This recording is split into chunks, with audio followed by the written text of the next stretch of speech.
sits there and taps his hands, and you're just sitting there, and he, sits there and rocks back and forth in the chair, like, big old, another murderer, or whatever he is, convicted. Up to this point of a case, not in handcuffs, not in shackles, one or the other, or both, and in orange.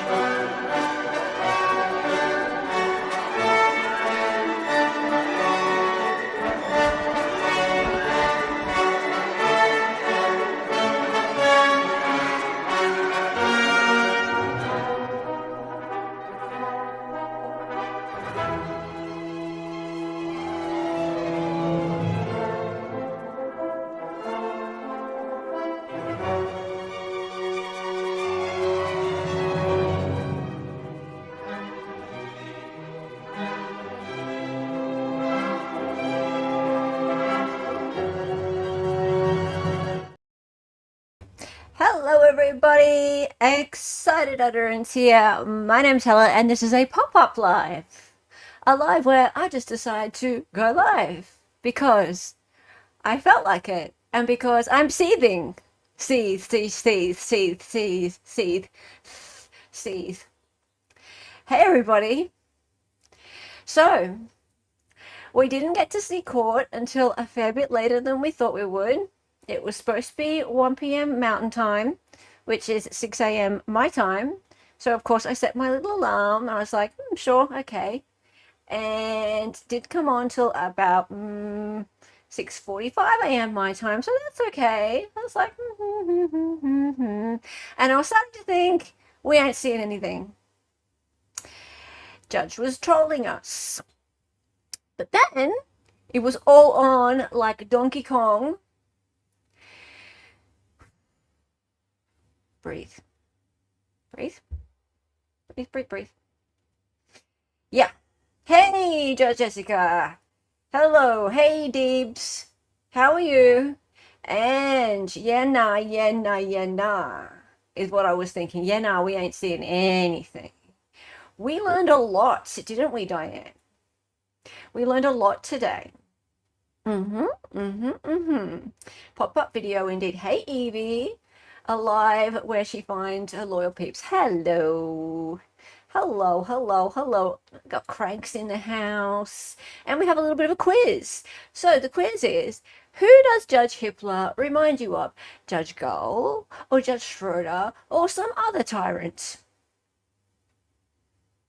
If you've got another one, please let me know. Those were the first two that popped into my head. Hey, Mavka. Mavka. Yeah, I know. Every time she says convicted, you know what? More and more, I'm starting to think she's right. I'm starting to think Miss Gonslavis is right. What is he? Convicted? Tapping his hands, tapping his hands. What is he? Convicted? Pretty much. Pretty much. He's already convicted. He is already convicted. You got a few streams you're watching tonight, and then you should be asleep by what? I read that as by the 2, by 11 p.m. Ah, dear. Hello, Mr. Darley. Hello. All my morning, because it's 11 a.m. my time, he's been like, are you streaming? Are you streaming? Are we streaming? Are we streaming? And that's quite normal for us. But I was like, just wait, just wait. Okay. All right. So, guys, let's just do I'm calling this a decompression stream from the suppression hearing stream. I was watching in Lana's chat. Lana's awesome, by the way. Big ups to Truth and Transparency. She has a fantastic channel. Love her. And she makes it bearable. Okay. Hey, Melissa Simok, how are you? He does seem... Brian is so well behaved, right? Like, he is the model defendant. And I have to say that today he looked skinny. He did not look very well. Do you guys remember how when he got moved to Ada County, he looked pretty good? Like, he had some flesh in his face, like rosy kind of cheeks. That mugshot that he got taken, then he looked really a lot better than when he was first arrested. And now he ain't looking too good. I am a bit worried about Brian. A bit worried about him. Yes, Diane, he was looking skinny as fuck. Yeah, I know, he's in a different jail, right? And we don't know what's going on with him right now. Hey, Sleuthy, how are you? He looks sick, not good. Looks sick, sorry, not good. I know, I am worried. We don't know. We don't know how he's being treated. It's concerning. So there's that. Now, here's the thing, and I wanted to have a bit of a chat with you guys. There's a lot of different opinions getting around about how the defense did today, and how the judge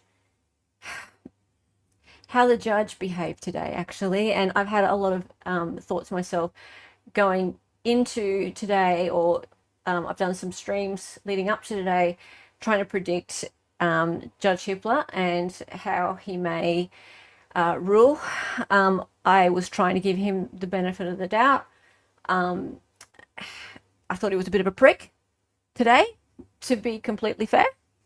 I thought he was a bit of an asshole. Just saying. His rulings up until now, just over the last week, I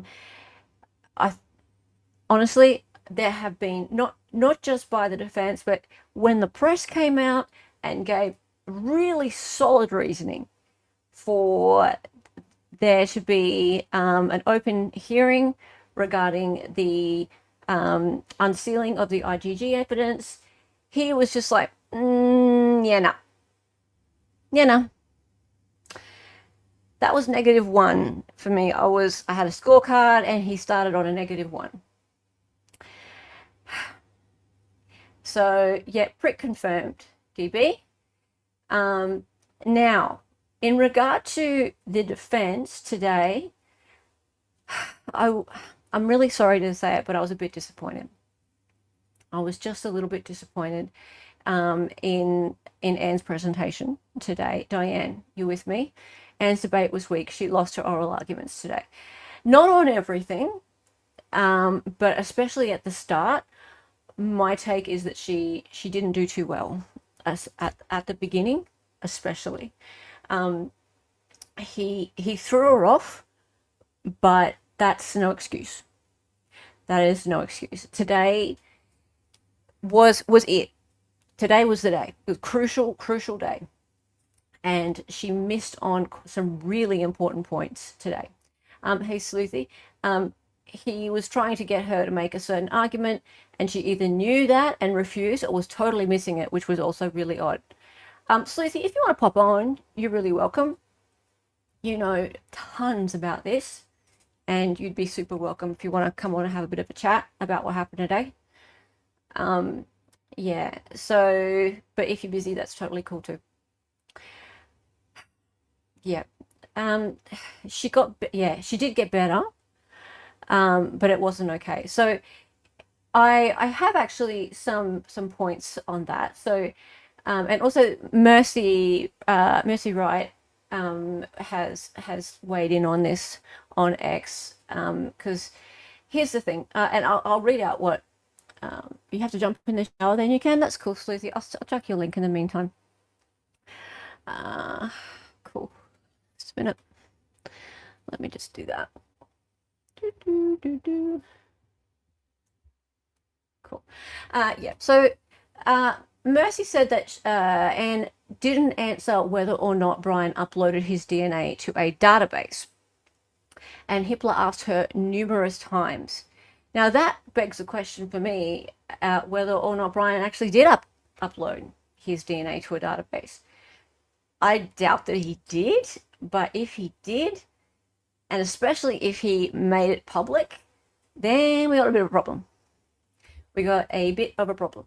And so they've admitted the DNA is his, so no Fifth Amendment issue is in answering.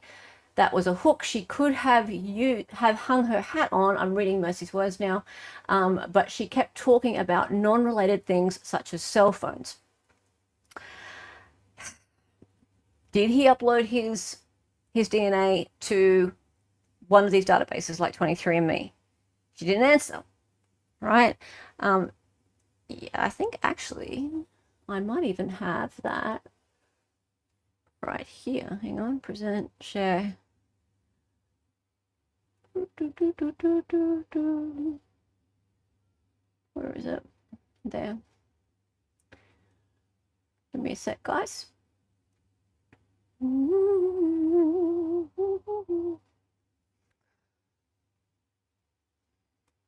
Is this the exact moment that happened? It's got to be a standing.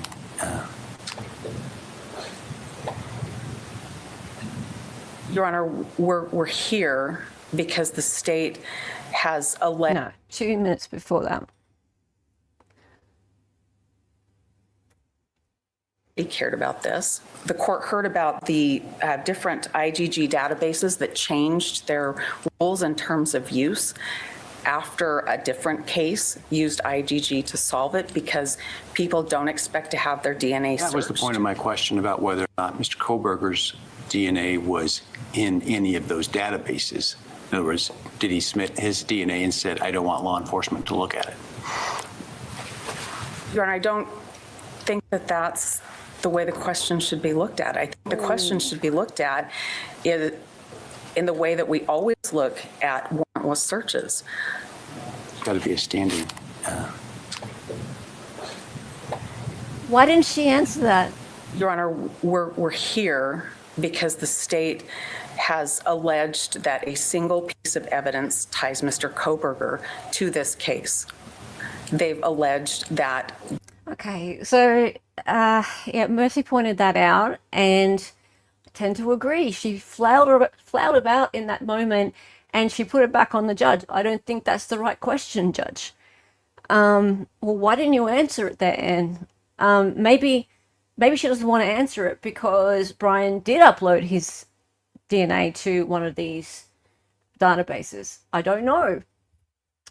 Sleazy. That would mean he had standing. I'm almost wondering, yes, that's what I'm saying, yeah. If he did upload it and didn't opt out and Ellie's using it, exactly. This is concerning, right? Did Judge just catch her out there? And yeah, that's why she's sitting there going, oh, I don't really think that's the right question, Judge. Eek. Eek. And so, yeah, she's trying to say the answer is irrelevant. Maybe it is, but it wasn't great. Okay, so a couple other things. To abandoned property argument. So Hippler mentioned fingerprints left at the scene, and that was an opening for AT to argue it was transfer DNA that could have been introduced to the crime scene versus fingerprints. Oh, this is a big one. All right, so guys, was anyone else yelling at the screen every time Hippler said his DNA was there, his DNA was there, his DNA was there? Please, Anne, please, can you correct him? His transfer DNA. Do you understand what that is, Judge? Do you? Do you even know what that is? Do you have any clue what that is? Do you? Do you get it? Right?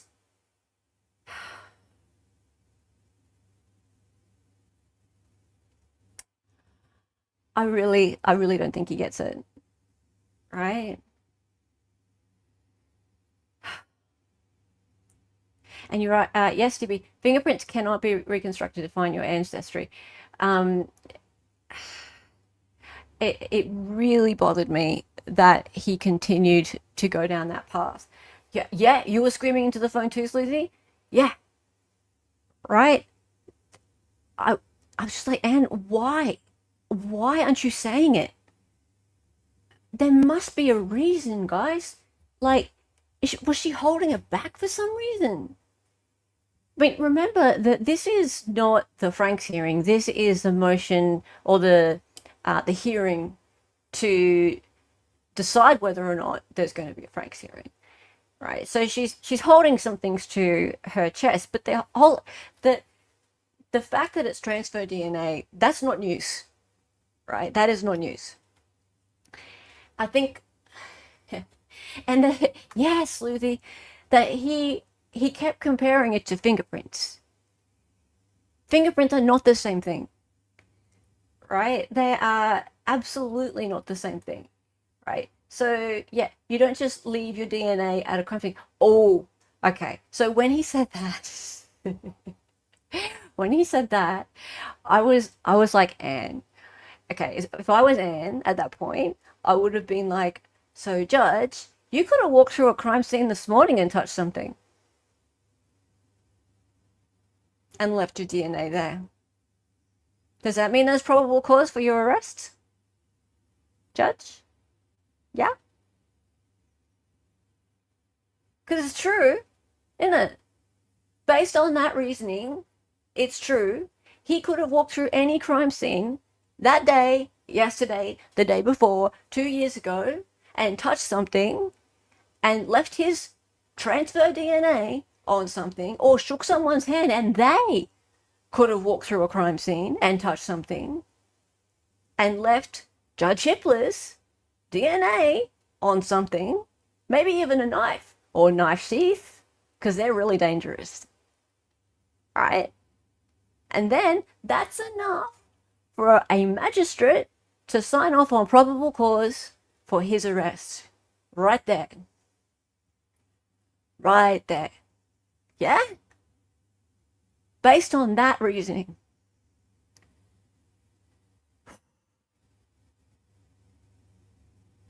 Hello, Susie High School. We shed 35k skin cells per hour. That would sound about right. That would sound about right. Hello, Grace Base. I want to create a new job of like judicial scientific consultant, and then I want to do that job. Yeah. Hello, Audrey. How are you? How are you? So I feel, talk to you tomorrow, Audrey. Hella. Okay, yeah, cool. And he had to mansplain to her, no one else, just her. Oh, and he had a fourth chair. Oh, all right. So do you want to just watch a little bit more? And we'll see the mansplaining going on. Let's go. And I don't really like the term mansplaining. I don't generally use it. But, and look, I am not going to just completely sweep for Anne here. She didn't do the best job today. But come on, like, Hippler was pretty rude, right? He was pretty rude. Let's go. Hey, Maddie B. How's it going? Let's just watch a little bit more. We're not just going to play it all through. I know you guys have seen it, but let's just watch a little bit more. Mansplaining is short for man explaining. I know. There's a knife sheath that has DNA that they allege matches Brian Kohberger. He's now been incarcerated for 2 years, facing capital murder. I'm not sure, unless we're shifting the burden to me, what else I can say. Well, you have a burden of showing that the items ought to be suppressed. This is a warrantless search. There's no justification for this search. Right. Assuming a warrant is required for this type of inquiry. Well, Your Honor, we think it is. And we think it is based on case law, third-party doctrine case law. That's Carpenter. Thinking about cell phones, that's the Riley case. If you have a cell phone that gets taken at an arrest out of a car, a subsequent warrant to search the cell phone is required. So we think a warrant was required for these subsequent searches. And there was no warrant in this case. There's an expectation of privacy. I struggle with... Interrupt. Well, I struggle, to be frank, and where you're going to have to try to convince me, I guess, is I struggle with the idea that DNA left at a crime scene, that there's any expectation of privacy by someone who leaves DNA at a crime scene, that DNA can't be, as you say, searched without a warrant to establish identity. Tell him. Well, Your Honor, I don't think any of us can go out of our houses without leaving DNA all over the place. This. And not go to a crime scene. The question of how something gets somewhere, that's the subject of the trial. I think the Carpenter case is really instructive for the court here, and that case was about, it was about third party with cell towers. And there was a concurring opinion in that case. I think that's instructive. Okay. So that's actually a really good point, Susie High School. I think he had worn her down all morning already. He is so draining and makes my brain hurt. I see so much ego, caring most to show of his knowledge of the laws. He's so grating. Yeah, okay, so good point. We missed the whole morning and a bit of after lunch as well, so 45 minutes of after lunch. So it's very possible that he'd already really had a big go at her all day. And by the time we saw her, she was stuffed. She was not on her A game by the time we saw her. So I didn't think of that. That's a really good point. Is this a good outcome, D, the dog H? No. Well, it depends what side you're on, really. If you think he's innocent, which I think he is, if you think the state has done the dirty on him, which I think has happened, regardless, actually, even if you don't think he's innocent, if you just are for the rights of the citizens and for a fair trial, due process, then I think it's not a good outcome today. But he hasn't ruled yet.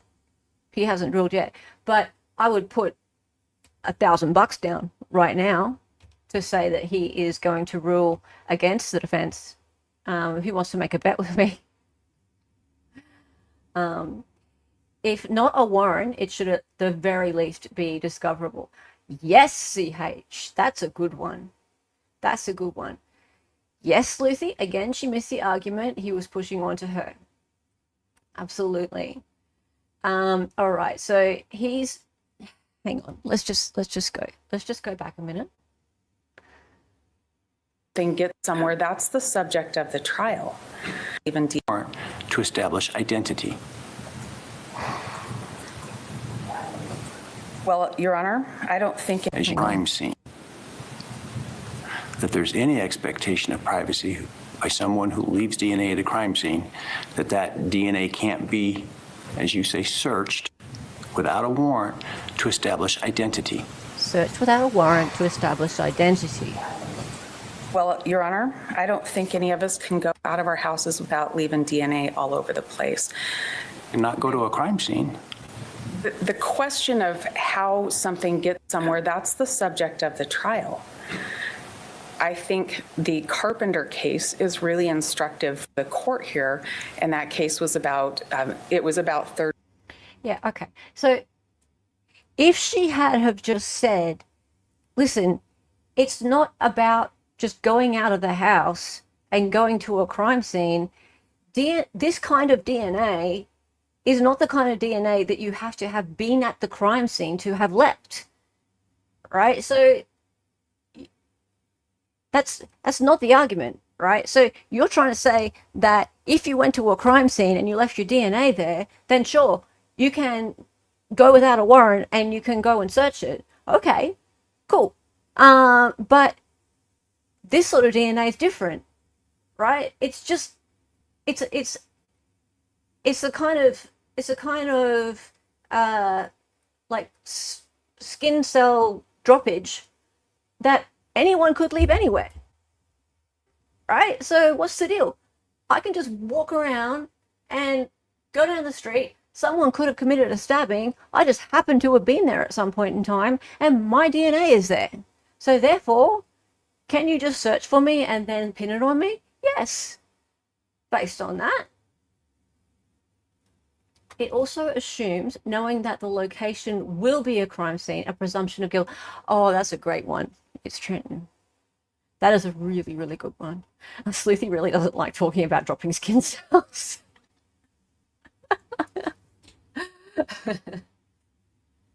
Yeah, sorry about that one. Sorry about that. And in chat, Ange is in chat. Is this grossing you out too? Were you in a fraternity, Hitler? You look like a frat boy. You think? Maybe a really long time ago. Okay, so all right, we're not just gonna keep playing this. I want to talk a little bit more. So a bunch of stuff came out today. There was this talk of there also being DNA or potential DNA that there was a lot of it and it went untested, right? Or if it was tested, we don't know who it was, and it never was the subject of any warrant. And that includes some blood on a railing on the house, right? Male blood, apparently. What is that? What is that? Did I hear that right? Did I imagine that? Was I dreaming? That was a dream sequence also. Every good cover-up needs a dream sequence. Next we're gonna have a prison snitch. You mark my words. Bookmark this, chat. Bookmark this moment, because I betcha if this goes to trial, which at the moment I reckon it will, there's going to be a prison snitch. And maybe the prison snitch will have a dream sequence too. Yeah? Okay. So who are all these unknown males? Who knows? Who knows? Neighbors. Okay. So who's Lucas Anderson? I don't know. All right. So, yeah, temporary amnesia. So it was a party house. There were a lot of pretty girls there. I'm not surprised that there were a lot of males, but I am surprised that there was male blood that was unidentified on a railing. Now, this is the kind of serological evidence I would have expected to have been Brian Kroberger's if he were the perpetrator, right? Right? So this is the kind of stuff that you would think the state would have had, but they don't. And this was one of the arguments that Ann Taylor was trying to make. She continued to be interrupted, but she was trying to make to the judge about the probable cause being approved by the magistrate. So there's nothing else. There's only this little tiny bit of DNA on the knife sheath, but there's nothing else in the entire place. There's nothing in the apartment. Sorry, there's nothing in the house. There's nothing in his apartment. There's nothing in the car. And judges are like, but surely that's all insurmountable considering that there is his DNA on, I actually refer to the murder weapon, the sheath, right? Well, if there is blood of a unknown male in the actual house or in the railing of the house, and the magistrate had have known that, maybe she would have thought differently. What do you guys think in chat? Oh, it's a different case. Lucas Anderson, transfer DNA in that case, but he was in hospital at the time of the killing. Oh, okay. Okay.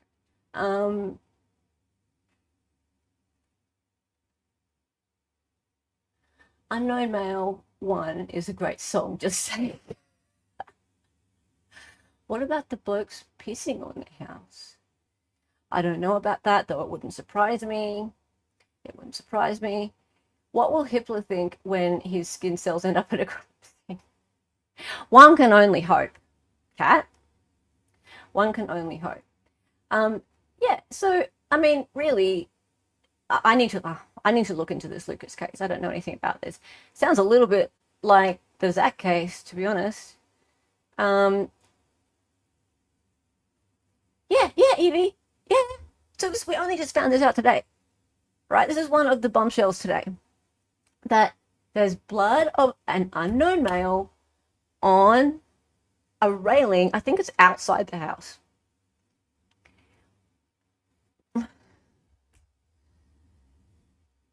And yes, we're going after the couple of pinpricks of touch DNA, skin cells or whatever they are, on a piece of leather they found apparently next to one of the bodies that belonged to some dude who's never had anything to do with these people.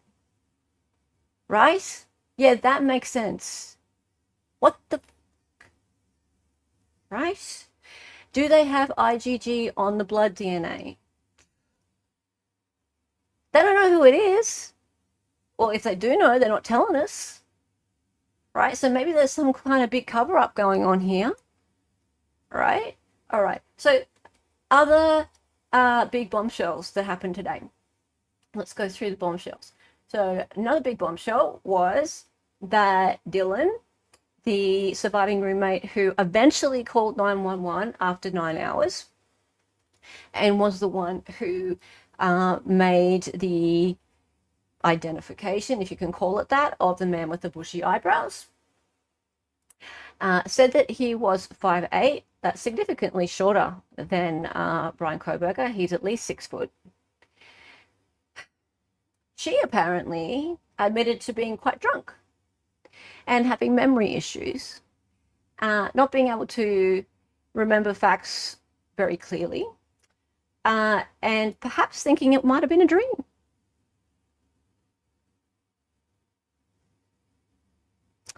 There you go. There you go. Oh, and apparently she was also, Chilo, she had said that she was frozen in shock, but apparently she was also texting her friends about stuff, about what she'd seen, about people being dead in beds.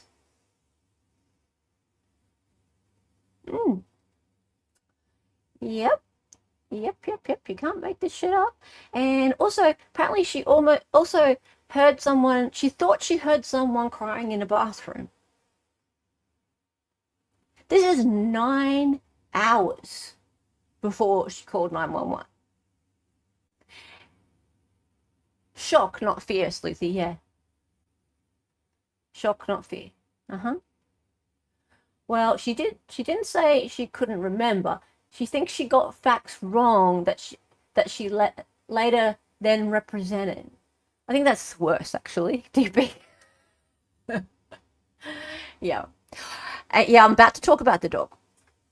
Right. So, that was new. Because she's the bushy eyebrows gal. Right? She's the one who identified him. And remember, like, the whole identification thing has always been, like, it's been always been pretty stupid. Because he was supposedly wearing a mask that could only show this much.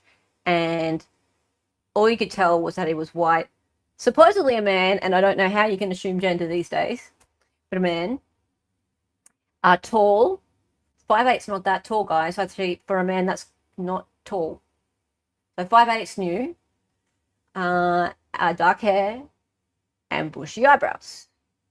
Wearing all black, or slim too. Slim. Yeah.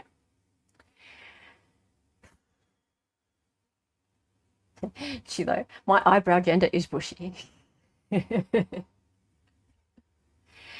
That's not shorter than PG. Oh, it's shorter than the real PG. Sorry, Judge Jessica. I didn't know what you were getting at there, but it is shorter than the real PG. You're right about that. If PG exists. I ain't sure about that one. I ain't convinced. The jury's out on that one in my mind. Hey, sidestep. Just for a moment, we talk about that case just for a sec, because Lana said something before at the end of her live, and I don't know whether she was speculating or whether she knows for a fact. I might have to ask Michael, but she said that in Indiana, transfer DNA is not allowed. And I'm like, what heaven is this? And I don't know whether she was just saying that because it wasn't admitted in the Allen trial, or if that's actually true.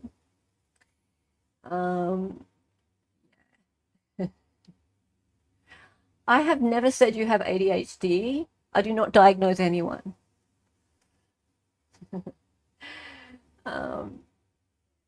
In Delphi, the state's expert said the DNA in the girl's body could be from the laundry. Oh, okay. Well, because Andrea made a tweet saying that isn't it curious how in Indiana transfer DNA is irrelevant, but in Idaho it's a huge deal. Yeah, heaven is not. No, I was being facetious, woman. Yeah, 5'8" short for a guy. Like sorry, any guys who are 5'8". When I say short for a guy, it's not tall for a guy. Sorry. I'm sorry. Short for a guy. Short, not tall. It's not tall. Brian's tall. You've seen him, right? When he sorry, man, let's when they used to have actual like proper cameras in the courtroom and you used to see him walking through the door, he had to duck to get through the door. So that says to me he's over 6 foot. Don't worry, I'm not 5'8", no offense. Good.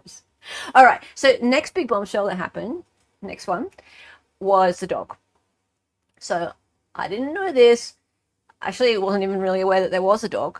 But the dog in the house apparently was barking for 25 minutes after, I expect it was to have been after this all occurred, right? 25 minutes. All the doors in the house were open, right? And if you've ever seen a layout of this house, it's a really weird house. There's like 3 levels and they're all kind of split. Dog run around the house, barking. No blood on the dog. Is that sussy to you? What's sussy about that to you? Sussy. Very sussy. Now, remember that Linda Lane footage? That Linda Lane footage? I remember a dog barking in that Linda Lane footage. Anyone remember that? Remember that? Shani, how's it going? How is that possible? How is it so? Well, Lindsay, yeah, I mean 5'2" for a girl is still quite short. No offense. Are you 6'3", DB, really? Prove it. Prove it. You're 5'11". I'd believe that. You're tall and willowy. Okay, yeah, there was a dog barking in that Linda Lane footage for a while. For a while. That would make sense. That would make sense. Of course, a dog would bark if that happened in your house. Like if you had a dog in the house, it would be goddamn traumatized, right? But how is there no blood on this dog, right? Did someone clean it up? I want to say no blood, right? Like, I would expect it's no visible blood, like, because did law enforcement, like, go to great lengths to test if blood on the dog? Maybe not. Maybe the dog was just taken away and given to someone to look after, but the dog was not like forensically tested. Check that there's not like blood underneath the fur and in the skin. You know? Was the dog somewhere else? Don't know. Or maybe even though the doors were found all open, maybe the dog, this is me just speculating now, right? Maybe the dog wasn't actually running all over the house. Maybe someone kept that dog safe in a room.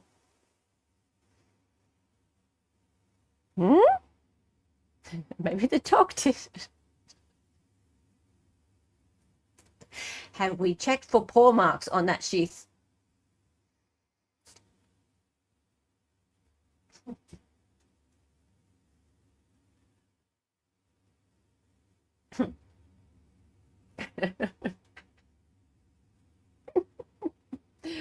Oh dear.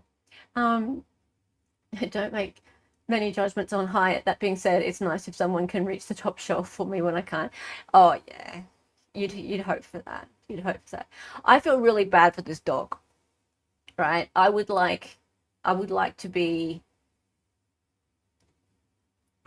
know that the dog's been looked after, has had trauma counseling, all that.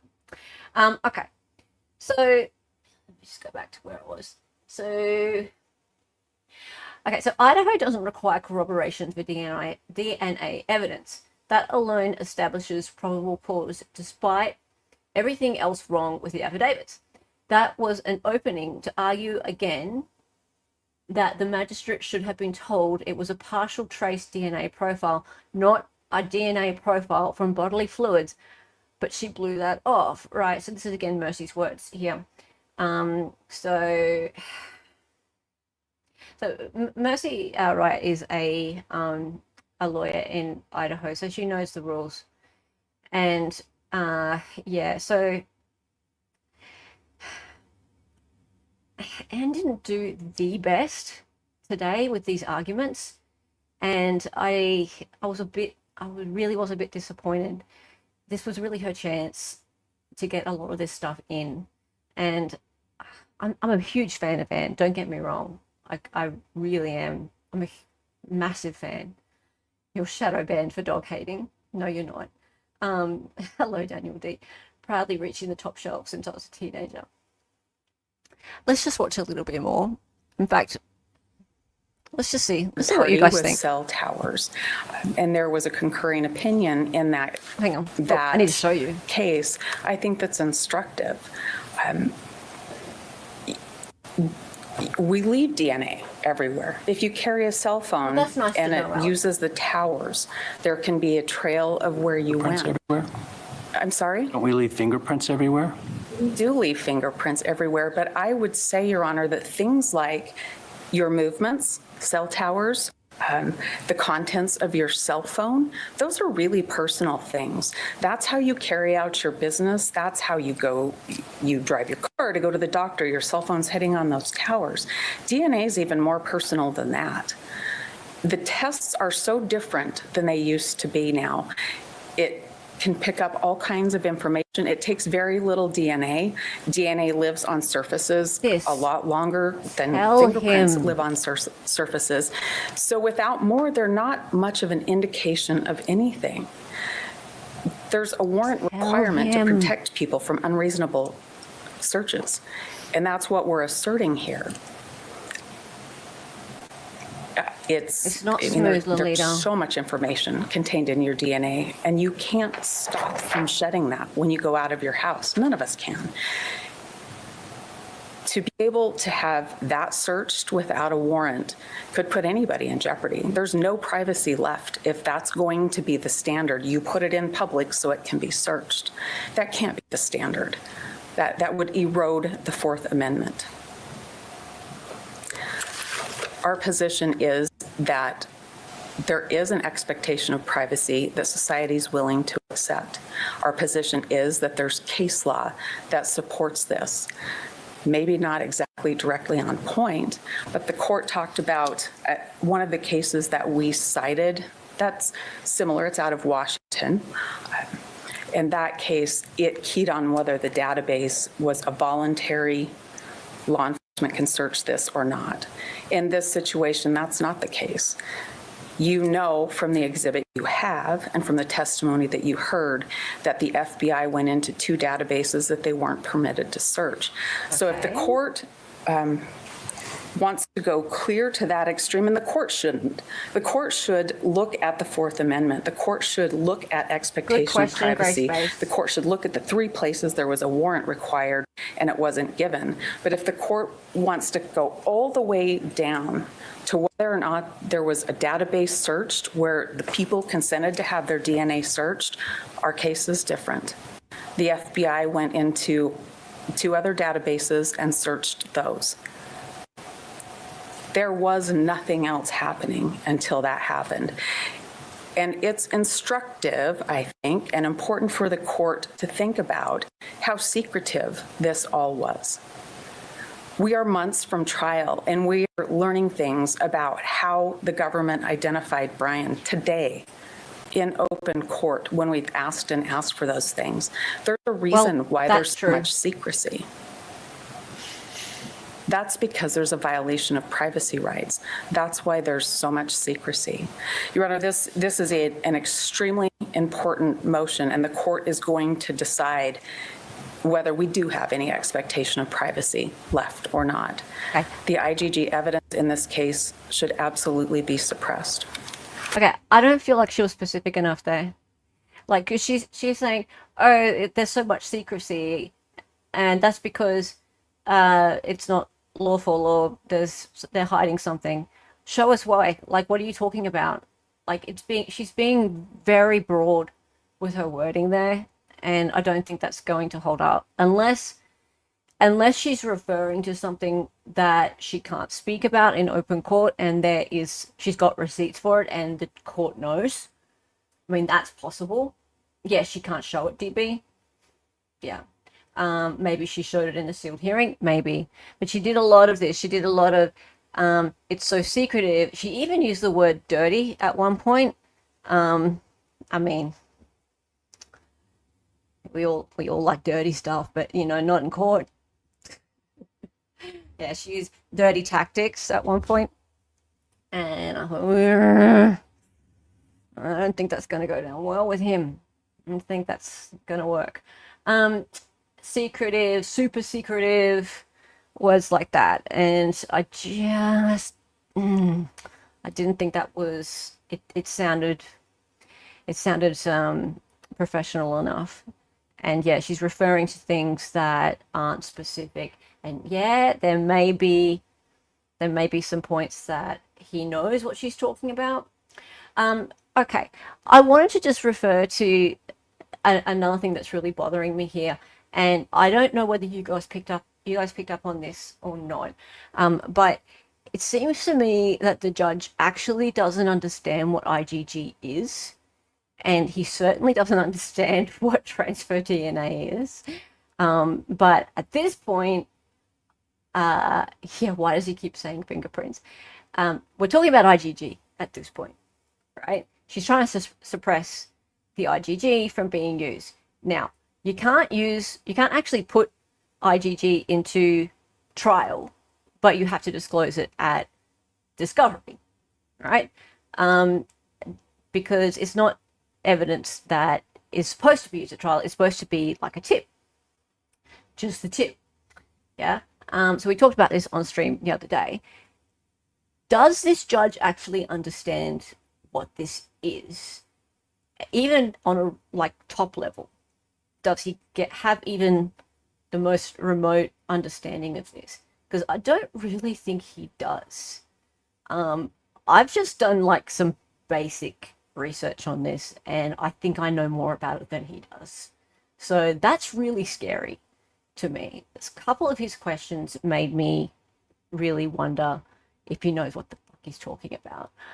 So I just wanted to go over to this. And also, no judgment. I don't think many people know much about it. I didn't, because it's really new. IgG is something that's only really been used in criminal cases, as in to identify suspects in the last few years, in the last 5 years or so. And that's why it was referred to in one of the footnotes of the most recent document to talk about the Golden State Killer, because that was quite recent and it was the most well-known one. But usually it's used to identify victims and cold cases. So yeah. Also, one of the big things that people were talking about with the testimony today, or the arguments today, was this whole thing about the DNA multiplying itself, which a lot of people in Lana's chat were like, how could that happen? It's not really from what I can tell, I'm not a scientist, but from what I can tell, the DNA doesn't multiply itself. The tree expands in order to make it make the actual identification of him more solid. So therefore you get more blocks of match to the couple of cells that you've got to prove that it's him, right? So otherwise you know that it could be like his cousins or his dad or him. But then if you expand the tree a bit further, then the amount of possibilities amplify to therefore hone in further onto him. That's how I understand it. Hello, Steve. Devil Angel's boss now. Really? Really? Is that what's happened? Hey, Post-Punk Mama. I thought judges should be unbiased and decide the law, so if he puts his own knowledge of whatever, that would affect bias. Yes. Well, he should understand the evidence that's being put forward, and make a ruling on that. If he doesn't understand the evidence, then we have a bit of a problem, I think. Okay. So in IgG cases, law enforcement often narrows down the suspect pool to a small group of blood-related individuals, typically siblings or first cousins. Investigators then meticulously examine each suspect until they obtain direct STR DNA confirmation necessary for an arrest. And the initial focus should be on the suspect most likely to have committed the crime based on available evidence. However, the most apparent suspect is not always the perpetrator. So, and this is what they've done here. So multiple cases have required law enforcement to collect surreptitious DNA samples from various suspects before identifying the correct match to the crime scene evidence. And yes, the DOJ interim policy is clear. A suspect shall not be arrested based solely on a genetic association generated by genetic genealogy surface. First cousins, you say. If a suspect is identified after a genetic association has occurred, STR DNA typing must be performed, and the suspect's STR DNA profile must be directly compared to a forensic profile. Okay, so if he's not in CODIS, that's what it says here, this comparison is necessary to confirm the forensic sample. You've got to go and get his buccal swab, right? So that would mean that there's got to be some other kind of warrant to go and get his buccal swab. Right? CH centimorgans. Think of your genome as a very long snake of information. The snake is made up of centimorgans. Yes, the software will spit out people who have the same centimorgan strand by the number you specify. Very well said. The more strings of centimorgan you share, the closer the relation. Yes, so in fact, there's a part in here where it says expand. I'll just go expand. Oh yeah, you're going to need a bigger tree. Right, so I think what they were getting to in the arguments today was they were talking about needing to expand and need, in order to make sure that it was Brian rather than other people in his family ancestry or tree, they needed to expand their search. So in the realm of IgG work, there sometimes comes a point when the family tree constructed by investigators reaches an impasse and requires further expansion. The most effective method to grow the tree is by incorporating more familiar SMP profiles through reference testing, which involves the consensual collection of a DNA sample from a third-party individual. Consensual collection. Identifying candidates for reference testing occurs during the initial stages of tree construction. Reference tests introduce new branches to the family tree by revealing additional genetic relatives, which can also aid in pruning non-relevant branches and verifying existing connections. So law enforcement should never reference test anyone who may possibly be the suspect or have a relationship close enough to the suspect it could jeopardize the investigation. So you shouldn't walk up to his mum and go, hey, can we just test your DNA? Or can we just, like, take your straw? Because, then the mum might be like, oh, hey, Bri, I just had like this odd person come up to me today and want to take my straw. Do you know something about that? Yeah, they may. The last thing we want is the suspect to get wind of the investigation. That creates a public safety risk to victims and any family members the suspect may think are cooperating with law enforcement. Okay, so for reference testing, law enforcement should utilize consumer SMP profile DNA kits. Ancestry DNA is one brand available at ancestry.com. These kits ensure the tested individuals retain ownership and control of their genetic data. Law enforcement can access these results only with the individual's explicit permission, thereby protecting privacy rights and maintaining a safeguard between citizens and law enforcement. Right, so what I think they're talking about is that they went and expanded the tree in order to create a greater amount of blocks of centimorgans. Does that make sense? CH, you seem to know what you're talking about. Also, is AG in chat?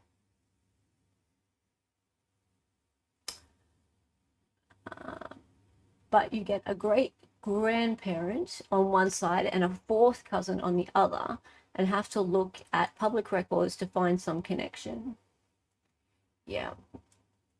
How can genomes be real if genes don't exist? No, Mavka. In the GSK case, I believe they used a pap smear from his daughter. Yeah, they had a fair bit of biological information to go on with the GSK case, from what I've read. And it was just really old. Like, there was a lot of dating back to do, and it was a long IgG investigation. How they managed to do this one in such a short period of time just stumps me. Let's see. Sorry, what was the question? Okay, CH. So my question to you was, I think from what they were talking about in court today, when they were talking about the DNA doubling in size, right? I don't know if they use that exact term, but a lot of people in the chat I was in were saying that, and how could that happen, right? I think what they really meant was that they expanded the tree, as I was speaking about here. They expanded the tree, so they expanded the amount of people's DNA that they had to refer to in order to increase the amount of blocks that they were using to compare to this sample from the sheath, in order to refine down and make sure that it was actually Brian.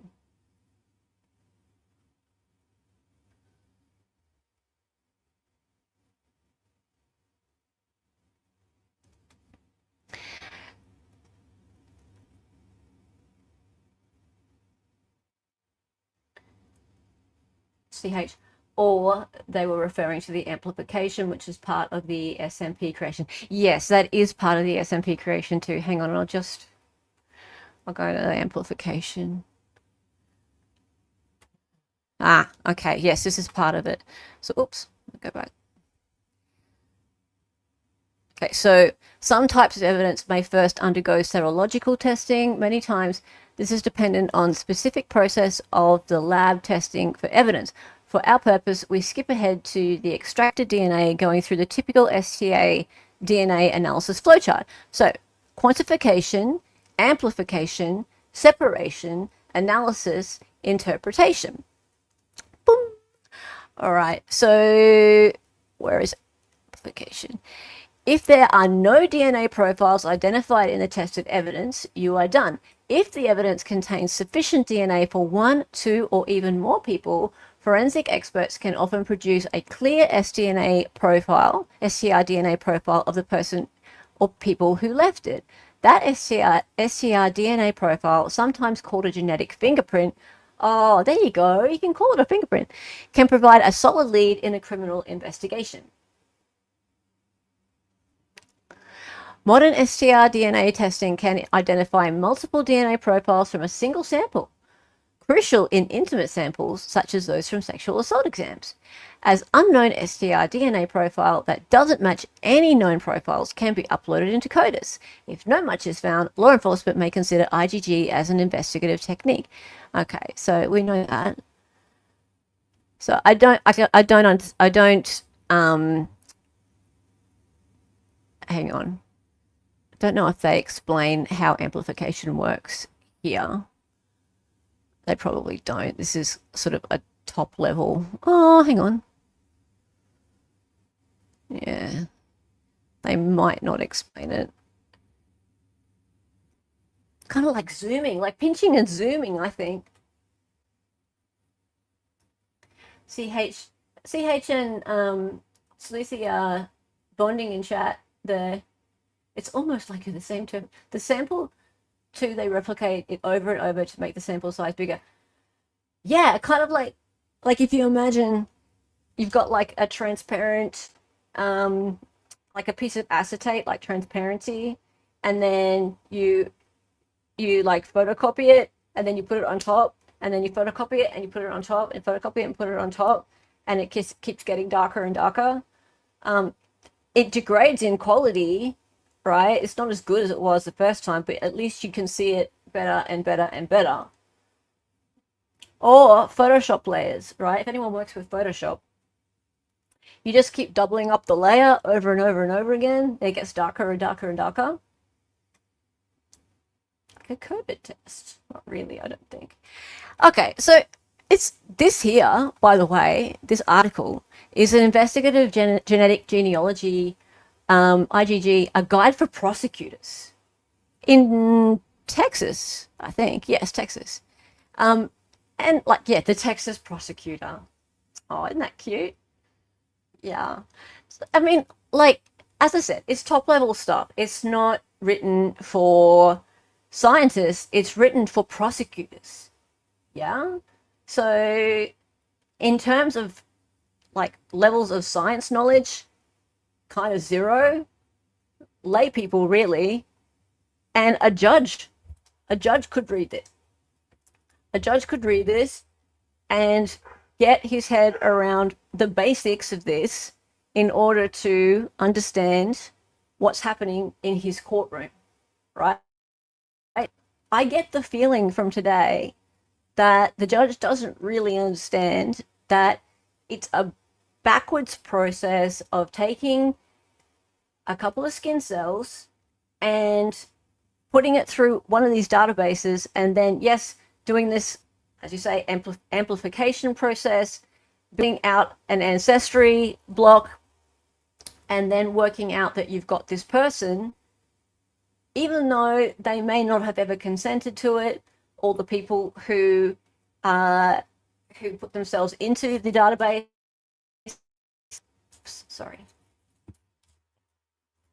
all the people who have consented to it may not have ever known. And just because you dropped a few skin cells somewhere, that doesn't mean that you are then that you then that's probable cause for you to be arrested for a quadruple homicide. Sorry, I'm going over my words here because someone's just trying to call me. Yes, it's like a COVID test with the cycle threshold. Amplifies whatever is there. DNA used to be irrefutable because you needed a large volume of bodily fluid to get an ID. Yeah, and this is the other problem. And unfortunately, it was an Australian who came up with this. It was he called it the new fingerprint, and it actually came from fingerprints. So with fingerprints, you put your fingerprint down, and skin cells come off it. And he tested the skin cells, and that gave a DNA reading. And unfortunately, the biggest problem is that prosecutors can use it to their advantage because of the fact that they never, ever, ever explain to the jury what it is. And expert witnesses don't either. They just don't. Yes, we do have phones down here. We do indeed.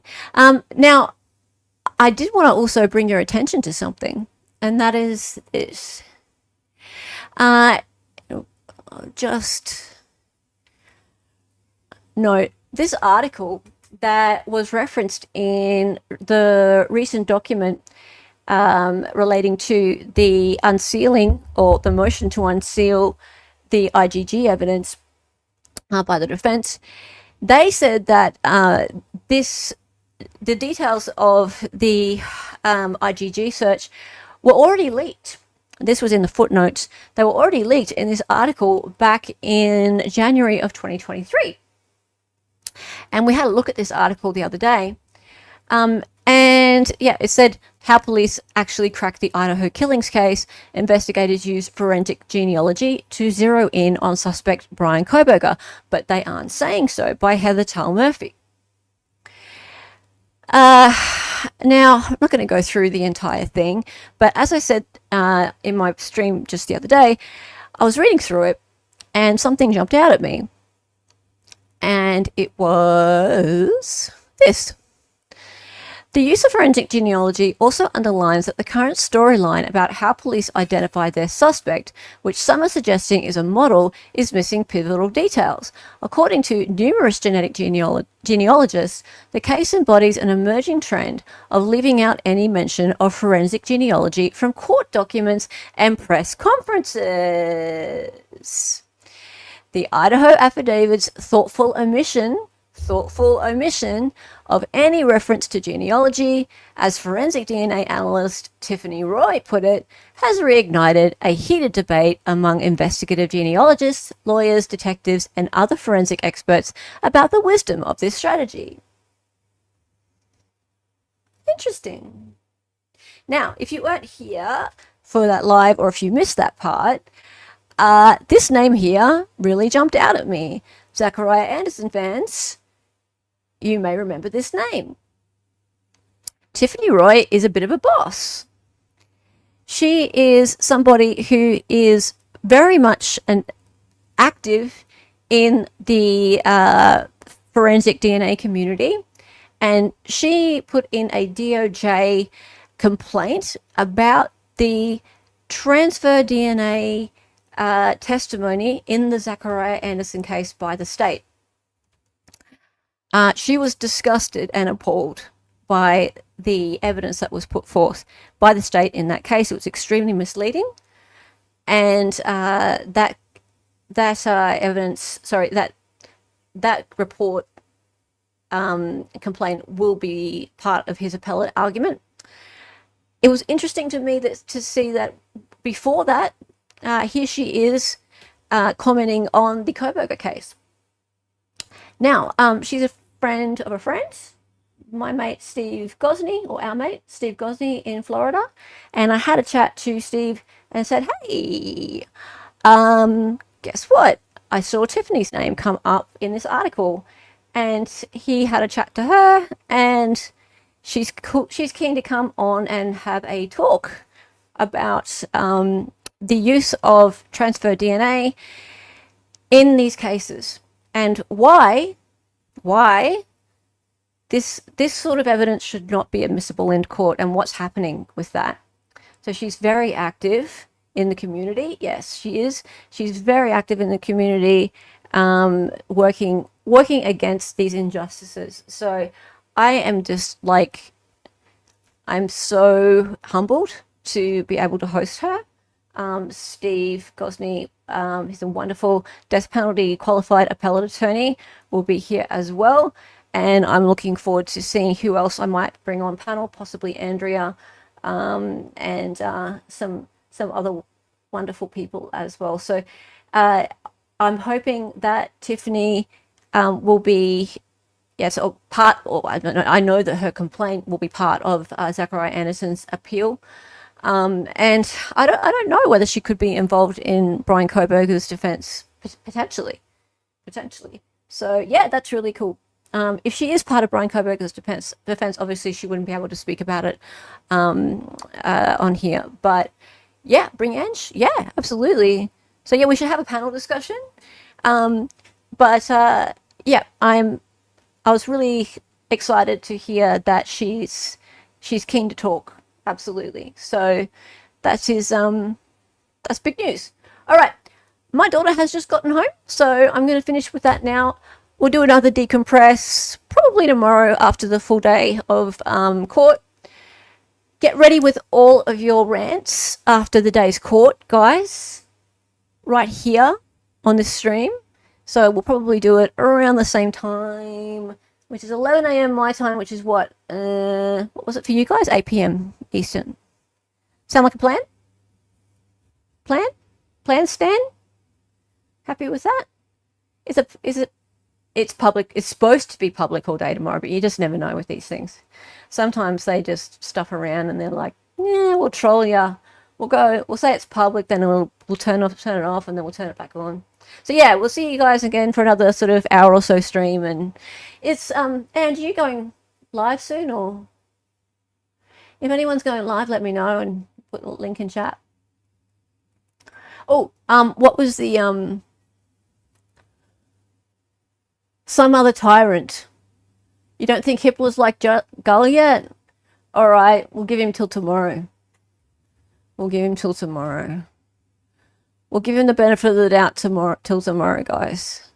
How about that? So it was 65% some other tyrant for now. Yeah, Sean's live at 7:30. 7:30's long gone. Hear what the other side is twisting. Yeah, okay. Rightio. She will have to run a live by you. Oh, okay, all right. If Sean's live right now, actually, yeah, 9:30. 9:30 is he's already started. Okay, we'll go over to him. We'll go over to Sean. Let's go see Sean. We'll go and see Sean. Let's do that, hey?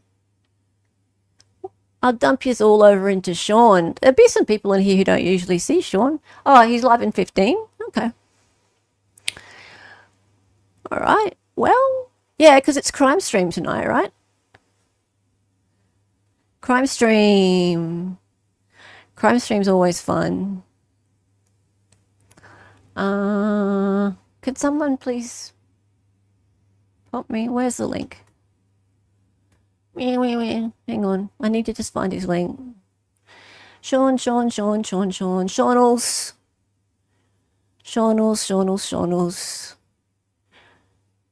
Is it his 150th crime stream? Oh my god. Well, that's worth celebrating. Oh, you got it? Thank you. Everybody needs to say hello raid when you get in there. Even if you don't stick around, please stick around. But even if you don't, put hello raid in chat for me. A happy 150th. That would be awesome. Could you do that for me? Please? Thank you. All right, let's go. Let's go. And it's time for the song. Hang on. Her name was Helen. She was an Aussie. She was a fake lawyer from the future. She got on YouTube and made some live streams. The co-host is Dobby and she dances sometimes. The words are always so loud and because she's an 8 or 3. To the attention, excited ignorance. Her cat is